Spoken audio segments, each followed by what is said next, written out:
भोर भई भज प्रभु नाम होगा तेरा कल्याण। भज रे भज रे। एक मुबारक सुबह आस्था और विश्वास की। स्वागत है इस प्रभात वेला की इबादत का इस शुभ विचार के साथ। आज की कहानी है अपराध बोध का निराकरण। ये कहानी उन दिनों की है जब आज के बिहार राज्य का नाम मगध देश हुआ करता था। वहां के एक नगर में एक बहुत धनवान व्यापारी रहता था। उसका नाम था मणिभद्र। मणिभद्र बहुत दानी था। उसके दरवाजे से कोई खाली हाथ नहीं लौटता था। उसी नगर में एक और सेठ रहता था। नाम था सोमदेव। उसकी पत्नी का नाम कुंती था। दोनों बहुत ही व्यवहारिक और धर्म प्रेमी थे। काल चक्र कुछ ऐसा घूमा कि देखते ही देखते सोमदेव को व्यापार में घाटा होने लगा। नुकसान पर नुकसान होने से एक दिन ऐसा भी आ गया जब सोने के प्याले में दूध पीने वाला सेठ दाने दाने को तरसने लगा। ऐसी स्थिति से घबराकर एक दिन वो अपनी पत्नी कुंती से बोला, चोरी करने के सिवाय अब मेरे पास कोई और चारा नहीं बचा है। चोरी की बात सुनकर उसकी पत्नी बहुत दुखी हुई। वो पति के चेहरे की ओर देखती रह गई। अंत में काफी सोच विचार के बाद ये तय हुआ कि चोरी किसी धार्मिक दयालु व्यक्ति के यहाँ की जाए, क्योंकि राज खुलने का डर नहीं रहेगा और अगर राज खुल भी गया तो वो जेल जाने की नौबत नहीं आने देगा। चोरी के माल से जब लाभ होगा तो सबसे पहले चोरी का धन ब्याज सहित उसके मालिक को लौटा देंगे। मगर नगर में ऐसा कौन सा व्यक्ति है? सोचते सोचते उन्हें ख्याल आया कि मणिभद्र ही ऐसे सेठ हैं। मणिभद्र व्यापारी समाज के प्रमुख थे। उन्हीं दिनों नगर में एक आचार्य पधारे। उनका प्रवचन सुनने के लिए बहुत भीड़ एकत्रित थी। सेठ मणिभद्र भी वहां पधारे।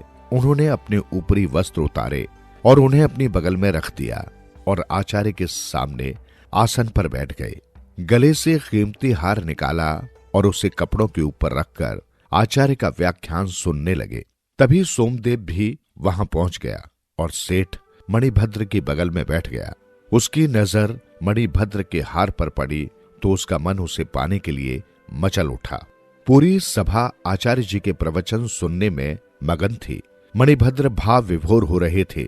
सोमदेव ने इस अवसर को सही जानकर हार खिसका लिया और चुपचाप उठकर चल दिया। कुछ देर बाद जब व्याख्यान समाप्त हुआ तो मणिभद्र कपड़े पहनने लगे, किंतु उन्हें हार कहीं नजर न आया। वो सोचने लगे, यदि मैंने शोर मचाया तो इस धर्म स्थान का अपमान होगा। लोग यही कहेंगे कि यहाँ भी चोर आने लगे और इस तरह लोग यहाँ आना कम कर देंगे। ये ख्याल आते ही वो संयत हो गए, जैसे कुछ हुआ ही न हो। घर पहुंचकर भी उन्होंने हार का जिक्र नहीं किया। हालांकि तब तक वो जान चुके थे कि उनका हार सोमदेव ने उठाया है, लेकिन तब भी सोमदेव के प्रति उनके मन में स्नेह बना रहा। वो सोचने लगे कि सोमदेव के दिन अच्छे नहीं चल रहे। जरूर कोई ऐसी दिक्कत रही होगी जिसके व्यवस्थावश उसे हार चुराना पड़ा है। सोमदेव हार लेकर अपनी पत्नी के पास पहुंचा। चोरी का हार देखकर एक बार तो वो धर्म परायण स्त्री कांप उठी, किंतु फिर जल्दी ही संयत हो गई। ऐसी स्थिति में भी दोनों ने अपने आदर्शों को नहीं भुलाया था। सोमदेव ने हार तो चुरा लिया, पर हार को बेचने का ख्याल आते ही उसे लगा कि इसे बेचना ठीक नहीं है। फिर वो इस हार का क्या करे? क्या इसे गिरवी रख दिया जाए? इसी असमंजस में पड़े उसे कई दिन बीत गए। एक दिन सुबह सवेरे ही उसकी पत्नी ने उसे सुझाव दिया कि इस हार को सेठ मणिभद्र के पास ही गिरवी रखा जाए। ये सुनकर सोमदेव हंस पड़ा। बोला, तुम भी कैसी बात करती हो? सेठ जी का माल उन्हीं के पास गिरवी रखा जाए, ये तो बड़ी बेतुकी बात है। पत्नी ने बात काटी, आप उन्हें जानते नहीं क्या? कई दिनों से हार गायब है और उन्होंने इसकी चर्चा तक नहीं की। कोई आदमी क्या इतने दिनों तक चुप बैठा रहेगा? वे चाहते तो आपको हवालात में भिजवा सकते थे, लेकिन उन्होंने ऐसा नहीं किया। इसलिए इस हार को उन्हीं के पास गिरवी रखना उचित है। काफी सोचने के बाद डरता सकुचाता सोमदेव जा पहुंचा मणिभद्र के पास। सेठ जी ने उसे बड़े सम्मान के साथ बैठाया और उसके आने का कारण पूछा।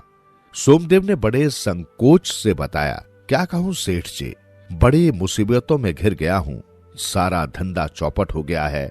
नया धंधा शुरू करने के लिए पैसों की जरूरत है, इसलिए आपके पास आया हूँ। ये हार गिरवी रख लें और मुझे कुछ धन दे दें। ये कहकर उसने वो हार मणिभद्र को दे दिया। मणिभद्र ने तुरंत अपने हार को पहचान लिया, लेकिन वो सहज बने रहे। बोले, अरे भाई, इसे गिरवी रखने की क्या जरूरत है? तुम्हें व्यापार के लिए जितना धन चाहिए मुझसे ले जाओ। ये सुनकर सोमदेव की आंखें छलछला आईं, मगर उसने जिद पकड़ ली कि आप हार लेकर ही पैसा दे। आखिर में बहुत कहने सुनने के बाद उन्होंने अपने बेटे को बुलवाया और उससे कहा, बेटा, सोमदेव को हार की कीमत से ज्यादा पैसे देना। कुछ दिन बाद ये इस हार को छुड़ा लेंगे। हार देखकर पहले तो उनका बेटा भी चौंका, किंतु ये सोचकर कि जरूर इसमें कोई रहस्य है, उसने सोमदेव को हार की कीमत से ज्यादा धन दे दिया। वक्त गुजरने लगा। सोमदेव ने फिर से व्यापार करना शुरू कर दिया। जल्दी ही उसका व्यापार चल पड़ा और कुछ ही दिनों में वो फिर अपनी पुरानी हालत में आ गया। एक दिन उसकी पत्नी ने कहा, अब हमें सेठ मणिभद्र का पैसा ब्याज सहित लौटा देना चाहिए और हार के बारे में उन्हें सच सच बता देना चाहिए। पत्नी की ये बात सोमदेव को भी सही लगी। वो रुपयों की थैली लेकर सेठ मणिभद्र के घर पहुंचा और बोला, सेठ जी, व्यापार में मुझे काफी लाभ हुआ है, इसलिए आज मैं आपका उधार लौटाने के लिए आया हूँ।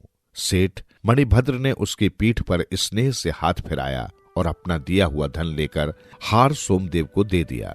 सोमदेव उनकी उदारता देखकर हैरत में पड़ गया। उसका स्वर भीग उठा। बोला, मुझे शर्मिंदा न करें सेठ जी, ये हार तो आपका ही है, जिसे मैंने चुरा लिया था। हो सके तो मेरे इस अपराध को क्षमा कर दें। ये सुनकर सेठ मणिभद्र बोले, सोमदेव, दोष तुम्हारा ही नहीं, मेरा भी था। मैं संघपति कहलाता हूँ। उसी संघ के तुम भी एक सदस्य हो। समाज में किसको क्या कष्ट है, इसे जानना मेरा काम है। यदि मैंने समय रहते ये जान लिया होता तो इस चोरी की नौबत ही नहीं आती। अपराधी तो मैं भी हूँ। कुछ दिन बाद भगवान महावीर उस नगर में पधारे। सोमदेव उनके पास पहुंचा और बोला, भगवान, मैं चोरी का प्रायश्चित करना चाहता हूँ। तभी पीछे से आवाज आई, प्रभु, प्रायश्चित तो मुझे करना चाहिए, अपराधी तो मैं हूँ। मैं समय पर इसकी सहायता करता तो ये चोरी करता ही क्यों? भगवान महावीर ने दोनों की बातें ध्यान से सुनी और दोनों को सामायिक 50 मिनट तक मन वचन काम से शुद्ध होकर नवोकार मंत्र का पाठ करके अपना अपना प्रायश्चित करने को कहा। इस तरह से दोनों के हृदय निर्मल हो गए। सोमदेव का सारा अपराध बोध जाता रहा। जीवन सुधरेगा, प्राणी होगा तेरा उद्धार। मन के द्वार खुलेंगे, होगा जन जन का कल्याण। भज रे भज रे